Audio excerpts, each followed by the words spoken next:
This is a video lecture for Math 283, and we're covering the topic of arc length. This is found in section 13.3. It's actually the first part of section 13.3. We're going to talk about finding the arc length for a space curve. Before we do that, let's talk about what we already know about arc length. If we have a function y equals f of x, and this gives us some curve, we'll just make up a curve like this, and we're interested in finding the arc length of this curve between A and B. So we're interested in finding that length, okay?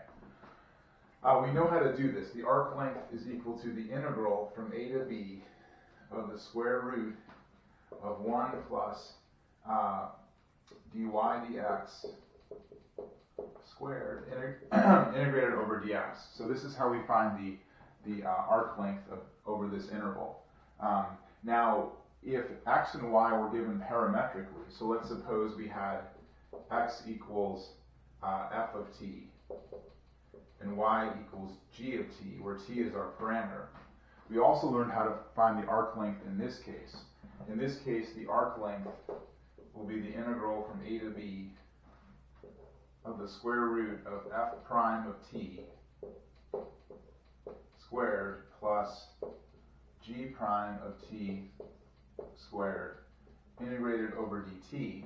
And we can also express this as the integral from a to b of the square root of dx dt squared plus dy dt squared integrated over dt. So this is what we already know about finding arc length. Now the good news is when we jump into 3 dimensions with space curves, it's very analogous to how we calculate arc length in 2 dimensions. So for a space curve, the arc length formula becomes the integral from a to b of the square root. All we do is we add another dimension. So we have f prime of t squared plus g prime of t squared plus h prime of t squared over dt. This is the case where r of t, so the curve we're trying to find an arc length for is given by f of t, g of t, h of t. So all we do is we take the square root of the squares of the derivatives of our component functions here. And we can also express this as the integral from a to b of dx dt squared plus dy dt squared plus dz dt squared, okay, integrated over dt. Okay, so these are our basic arc length formulas for space curves. For how do we find the arc length along a space curve? Now, in this case, r of t is this. So r prime of t, if we take the derivative of our space vector, we get f prime of t, we get g prime of t, and we get h prime of t. Okay. And if we wanted to find the magnitude of the derivative of our space vector, that magnitude would be equal to the square root of f prime of t squared plus g prime of t squared plus h prime of t squared. Okay. Well, notice this is exactly what appears here. So in a more compact form, we can write down our arc length as the integral from a to b of the magnitude of the derivative of our space vector integrated over dt. So this is another way we can find the arc length. These are all equivalent ways of writing this. This is a more compact way to write our formula. Now let's do a couple examples of this. Do a couple example problems here.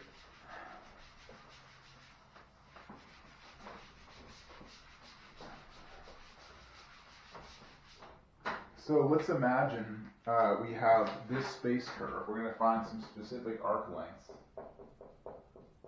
So example 1 is we have the space curve r of t equals cosine of ti plus sine of tj plus tk. Okay, that's our space curve. Now, by the way, we've encountered this space curve before, and this is simply a helix space curve. Let's suppose we want to find the arc length from the point 1, 0, 0 to the point 1, 0, 2 pi. Now, I'm not going to graph this for us, but if you were to trace these points, this is basically one full loop. This is one full loop of the helix. Okay, so we want to find the arc length of one coil of this helix, or one loop of it. Now, how do we do that? We can use the arc length formula. L equals the integral from a to b of r prime of t, the magnitude of the derivative. So let's take a derivative of this vector function. So r prime of t will equal minus sine of t I plus cosine of tj plus k. Okay, that's our derivative. I think we've done this before in a previous class. And now we need to find the magnitude of the derivative of the position of the vector function here. So our magnitude will be, we'll square the components, take the square root of the square of the components. If we take minus sine of t squared, we get, this gives us sine squared of t. If we take cosine squared, we get cosine squared of t. And then we take 1 and square it, we get 1. Okay. Now the Pythagorean identity for sine squared plus cosine squared is always 1. So this equals square root of 1 plus 1, which equals square root of 2.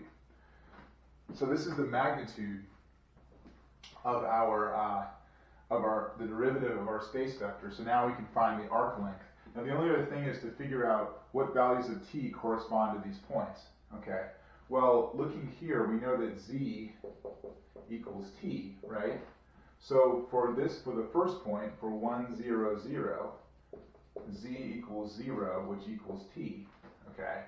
For the point 1, 0, 2 pi, in this case, z equals 2 pi, which equals t. So the limits in t here that correspond to these 2 points are from 0 to 2 pi. So now our arc length will be the integral from 0 to 2 pi of the magnitude of the derivative of our position vector, which we found to be square root of 2, and then we integrate over dt. Now this is an extremely simple integral. This is simply equal to the square root of 2 times t, evaluated from 0 to 2 pi. And if we plug in our limits here, we actually get 2 square root of 2 times pi. So this is the arc length of one loop of this helix. And if you want to calculate a decimal number, this is 8.8 for our arc length. 8.88, excuse me. So hopefully that makes some sense to you guys. It's a simple example of calculating arc length. Now I want to talk about one more aspect of arc length. And what I want to talk about is the arc length function.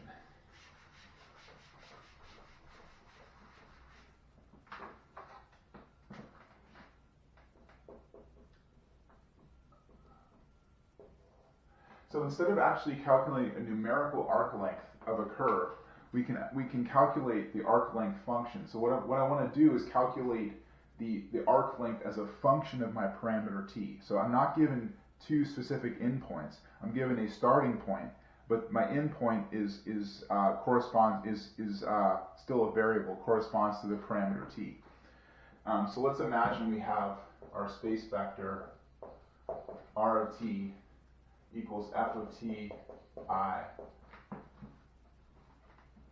plus g of t j plus h of t k. That's our space vector. And if we want to find the arc length now, I'm going to write this as s as a function of t. So I'm going to use s to represent the arc length. S of t is the arc length function. Okay, and this will be the integral from our first point, which we'll call point A, up to point T. So we're integrating over our parameter from a fixed point to a variable parameter value T, so not a fixed endpoint. So this is not a number, this is a function of our parameter T. And what we can do here is we take the derivative of r of t, but now I need to do this as u, it's an important point, times du. Or I could write this as the integral from a to t of the square root of dx du squared plus dy du squared plus dz du squared integrated over du. Now where did this du come from? This du is like a dummy parameter. The reason I wrote this in terms of u and not t is I don't want the parameter here over which we're integrating to be confused with the parameter that's in our limit. So this is like a dummy parameter, and when I integrate, this u will disappear and I'll get s as a function of t. So this is just a dummy parameter. But the point here is that we want to get the arc length as a function of our parameter t. Okay, let's do an example of this. I'm going to go back to the example we just did, where we had our helix, r of t equals cosine of ti plus sine of tj plus tk, right? That's our helix. And again, we're going to start at the point 1, 0, 0. Okay, but in this case, we're going to go up to our parameter t. Now we found that this point 1, 0, 0 corresponds to a parametric value of t equals 0. So we're going to start at this point, but instead of going to a fixed endpoint and finding a numerical arc length, we're going to go up to some value of our parameter t. So we're going to find the arc length as a function of t. You might wonder why I'm doing this right now. The reason is this: we're going to talk about this in regards to curvature, which we'll talk about on the next class. Okay, so now I can find my arc length function. I'm going to integrate from 0 to t. And now I'm going to integrate over the derivative. Now we already found that r prime, the magnitude of the derivative of our vector, is equal to square root of 2. We already found this.